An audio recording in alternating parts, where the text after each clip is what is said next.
Hello everyone, I am Nisha Lamba and I welcome you all to our channel Study IQ Judiciary। काफ़ी चर्चा में रहने के बाद फाइनली 1 जुलाई से भारत में नए आपराधिक कानून लागू किए जा चुके हैं। इन कानूनों को काफ़ी क्रिटिसिज्म भी मिला है और इनको लागू होने से रोकने के लिए काफ़ी कोशिशें भी की गई हैं। लेकिन अब फाइनली सालों पुराने क्रिमिनल लॉज को हटाकर अब ये नए कानून प्रभावी हो चुके हैं और पहली एफआईआर भी इनके तहत फाइल की जा चुकी है। और ना सिर्फ पहली एफआईआर बल्कि इनको लेकर कोर्ट का पहला फैसला भी आ चुका है। 3 जुलाई को Punjab and Haryana high court ने न्यू क्रिमिनल लॉज के संबंध में देश का पहला फैसला दिया है। आज के इस सेशन में हम देखेंगे कि क्या था कोर्ट का ये फैसला। 1 जुलाई को ये नए कानून लागू हुए और 2 जुलाई को कोर्ट के आगे एक नई समस्या आके खड़ी हो गई कि जो कोर्ट में रिवीजन पिटीशन आई है उस पर नया कानून लगाएं या फिर पुराना, मतलब उस पर सीआरपीसी लगेगा या फिर भारतीय नागरिक सुरक्षा संहिता। हालांकि इस केस में जो रिवीजन पिटीशन फाइल हुई थी वो फाइल तो तब की गई थी जब सीआरपीसी ही लागू था, लेकिन इसमें कॉन्डोनेशन ऑफ डिले भारतीय नागरिक सुरक्षा संहिता के लागू होने के बाद ही किया गया था। तो टेक्निकली कोर्ट के सामने तो रिवीजन पिटीशन फाइल की गई तभी मानी जाती है जब डिले कंडोन हो जाए।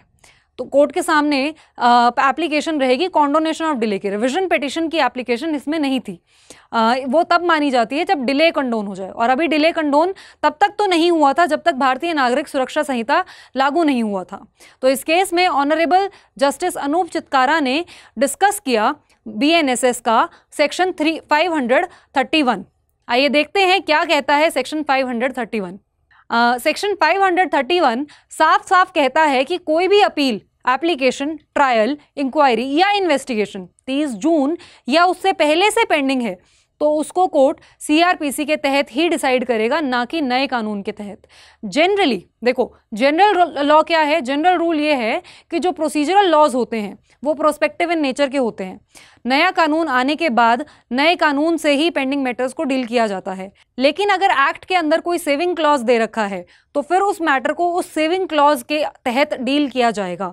तो हमारा यहाँ पे जो सेविंग क्लॉज दिया गया है भारतीय नागरिक सुरक्षा संहिता के अंदर वो दिया गया है सेक्शन 531 में।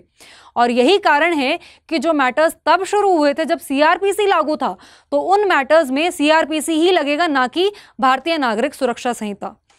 कोर्ट ने इस केस में जनरल क्लॉजेस एक्ट का सेक्शन 6 भी डिस्कस किया, जो कि एक दूसरे सेविंग क्लॉज की तरह काम कर रहा है इस मैटर में। सेक्शन 6 भी यही बात कहता है कि कोई भी राइट या ऑब्लिगेशन या लायबिलिटी पुराने कानून के तहत आती है तो उस पर नए लॉ का कोई असर नहीं होगा। तो जैसे मान लीजिए आपको पुराने कानून के तहत सेक्शन 309 आईपीसी यानी अटेम्प्ट टू सुसाइड के ऑफेंस में 2 महीने की जेल हो गई। अब नए लॉ में सेक्शन 309 को तो डिलीट कर दिया गया है, तो क्या नए कानून में इस ऑफेंस के खत्म हो जाने से आपकी सज़ा खत्म हो जाएगी? The answer is no. ये आपकी सज़ा पिछले कानून के तहत आपको मिली है और आपको ये जेल काटनी ही पड़ेगी। तो जनरल क्लॉजेस एक्ट का सेक्शन 6 भी यही कहता है कि अगर कोई लीगल प्रोसीडिंग किसी रिपील्ड लॉ के तहत शुरू की गई थी तो वो उसी लॉ के तहत डिसाइड की जाएगी, ना कि नए लॉ के अनुसार।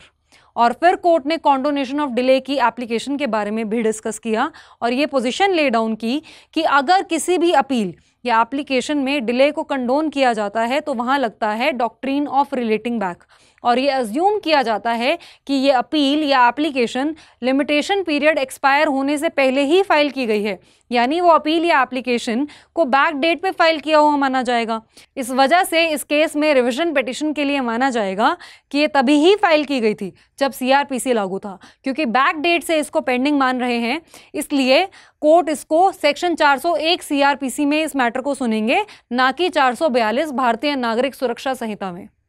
अगर आप किसी भी स्टेट जुडिशरी के एग्जाम्स को टारगेट कर रहे हैं तो आप अपनी तैयारी स्टार्ट कर सकते हैं स्टडी IQ जुडिशरी के साथ। आप हमारे P2I बैच 6 के अंदर एनरोल कर सकते हैं और अपनी एग्ज़ाम की तैयारी स्क्रैच से स्टार्ट कर सकते हैं। इसमें प्रीलिम्स, मेंस और इंटरव्यू तीनों ही स्टेजेस की प्रिपरेशन हम आपको प्रॉपरली कराते हैं। और इसकी जो क्लासेस हैं वो आपकी हर रोज़ 4 से 6 और 6 से 8 के टाइम स्लॉट में होती हैं। और आपको ये बैच मिल जाता है सिर्फ 30,000 में।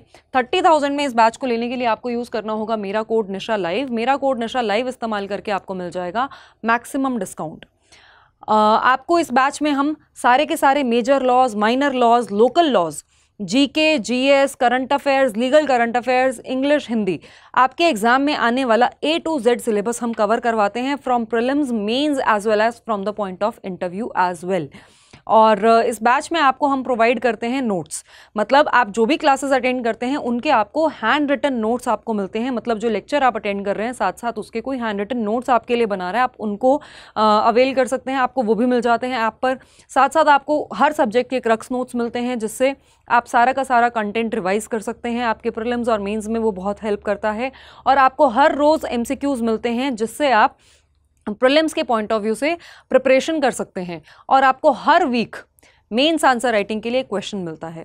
तो इस बैच में आपको मेंस और प्रीलिम्स दोनों के ही पॉइंट ऑफ व्यू से प्रॉपरली प्रिपेयर कराया जाता है। अब आपको एडमिशन लेना कैसे है, आपको जाना है गूगल में जाके आपको टाइप करना है स्टडी IQ जुडिशरी, और वहाँ पे आपको P2I बैच 6 को सिलेक्ट करना है। वहाँ पे आपको कोर्स जो इस कोर्स की कॉस्ट है वो आपको 33,000 के आसपास नजर आएगी।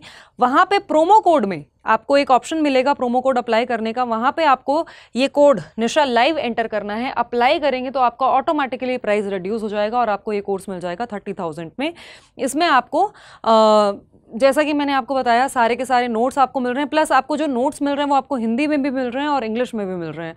तो जिन स्टूडेंट्स को हिंदी में मटेरियल कहीं नहीं मिलता है उनको यहाँ पे हिंदी में मटेरियल मिल जाएगा। जो क्लासेस होंगी वो इंग्लिश मोड में होंगी, उसके लिए आप यूट्यूब पे हमारी लेक्चर्स भी देख सकते हैं कि किस तरह से क्लासेस कंडक्ट कराई जाती हैं, राइट।